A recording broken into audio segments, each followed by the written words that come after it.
देखो राम जी ने जो काम अधूरा छोड़ा वो भगवान कृष्ण ने पूरा कैसे किया समझना। अच्छा भाई, हनुमान जी बोले अब हम हार गए, हमें आज्ञा दो अर्जुन जी। अर्जुन देने ही वाले थे आज्ञा, कृष्ण भगवान बोले रोको रोको रोको, अभी नहीं, जब काम आएगा तब इनको आज्ञा दे। इधर धीरे धीरे महाभारत के युद्ध का समय आ गया, तैयारी होने लगी, सेनाएं नहीं मान रही है।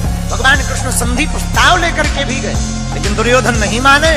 भगवान समझ गए अब युद्ध होगा, तो अर्जुन से कहा अर्जुन जी अब युद्ध के बिना काम नहीं चलना है, अब हनुमान जी को बुलाओ। वो जो वचन दिया था जो हम कहेंगे वो करेंगे, अब वचन निभवाओ।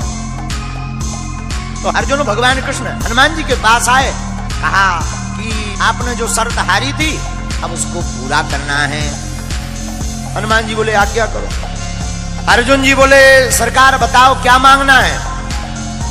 भगवान कृष्ण बोले अर्जुन राम अवतार में हमारा युद्ध इनके बिना पूरा नहीं हुआ था, और कृष्ण अवतार में भी हमारा युद्ध इनके बिना पूर्ण नहीं होगा। अर्जुन जी बोले इनकी क्या जरूरत है, क्या हम कम है? भगवान बोले कम तो हम भी नहीं थे। भगवान कृष्ण बोले कम तो हम भी नहीं थे, फिर भी हमें इनकी जरूरत पड़ी। अगर ये ना होते तो वो युद्ध पूर्ण नहीं होता। अर्जुन जी बोले मतलब हे अर्जुन, अगर हनुमान जी ना होते समुद्र पार कौन करता? अगर हनुमान जी ना होते, अगर हनुमान जी सहाय नहीं होते तो युद्ध नहीं जीतते। और महाभारत में भी युद्ध है अर्जुन, बिना हनुमान जी के नहीं जीता जा पाएगा। हनुमान जी बोले अब आज्ञा है तो ठीक है, लेकिन हनुमान जी हाथ जोड़ के विनोद में बोले सरकार हम तो राम जी के चरणों में रहते हैं। भगवान कृष्ण बोले इस बार हमारे सिर पे रह लेना। देखो यही भगवान की दयालुता है। राम अवतार में जो राम जी के चरणों में हनुमान जी थे, पर यही कृष्ण अवतार में उल्टा हो रहा। कृष्ण अवतार में हनुमान जी कृष्ण भगवान के ऊपर ध्वज के ऊपर विराजमान है। अच्छा बोले महाराज और तो सब ठीक है, एक बात और। बोले क्या? हमारी एक आदत है। क्या? बोले युद्ध के बीच बीच में सत्संग सुनने की आदत है। अर्जुन जी बोले जय हो। हनुमान जी बोले क्यों? बोले अगर सत्संग ही होना होता तो युद्ध होता, वहां तुम्हें कोई प्रवचन सुनाएगा कि लड़ेगा? हनुमान जी बोले देखो हमारे राम जी तो बहुत अच्छे थे, धर्म रथ का वर्णन करते थे युद्ध में भी। बोले हमको बीच बीच में सत्संग सुनने की आदत है। अर्जुन जी बोले अब आप ही निपटो, ये सत्संग मांग रहा है ये महाभारत में।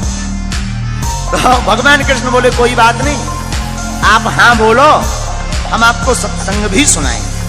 अब हनुमान जी आए महाभारत में, रथ के ऊपर एक ध्वज लगाया, ध्वज के ऊपर हनुमान जी को स्थान दिया, इसलिए उस रथ का नाम ही कपिध्वज पड़ गया। और हनुमान जी विराजमान भय ध्वज पर। भीष्म महाराज जब अर्जुन के सामने लड़ने के लिए आए, भीष्म पितामह ऐसे बलवान योद्धा जिनके सामने अच्छे अच्छे लोग कांपते थे, महाराज भीष्म पितामह युद्ध करने आए और बाण मारे तो अर्जुन का रथ थोड़ा पीछे हो गए, लेकिन जब अर्जुन बाण मारे तो पीछे दूर गिर जाए। अर्जुन जी हंसकर बोले भगवान कृष्ण से नीचे देखो, नीचे अपना इतना जा रहा, उनका के देखो कितना पीछे जा रहा, नीचे देखो नीचे। भगवान बोले ऊपर देखो किसके कारण कम जा रहा, ये देखो। और यही मानो हम लोगों को शिक्षा है कि हम लोग अगर भूपर हैं क्योंकि भगवान हमारे ऊपर है। मानो भगवान कृष्ण कहना चाहते हो कि कोई भी काम बढ़िया हो जाए तो ये मत देखना कि तुम्हारा पुरुषार्थ है, तुम्हारे जो ऊपर है खेल तो उनका होता है। अर्जुन जी मुस्कुराए, हनुमान जी भी मुस्कुराए, और भगवान ने गीता सुनाई तो अर्जुन को है। हमारा ऐसा मानना है तो अर्जुन के मोह का बहाना था, पर गीता तो हनुमान जी को सुनाना था। एक बात, अर्जुन जी ने अपने रथ की लगाम भगवान के हाथ में दे दी, ये ज्ञानवर्धक बात है। अपनी जिंदगी की लगाम जो भगवान के हाथ में सौंप देता है, वो कितना भी महाभारत जैसा युद्ध हो जीत करके ही बाहर निकलता है। जो भक्त अपनी मन की लगाम परमात्मा को, गुरु चरणों को दे देता है, वो जीत करके ही आता है। लेकिन जो लगाम खुद पकड़ लेता है वो हार जाता है। बोलो सीताराम।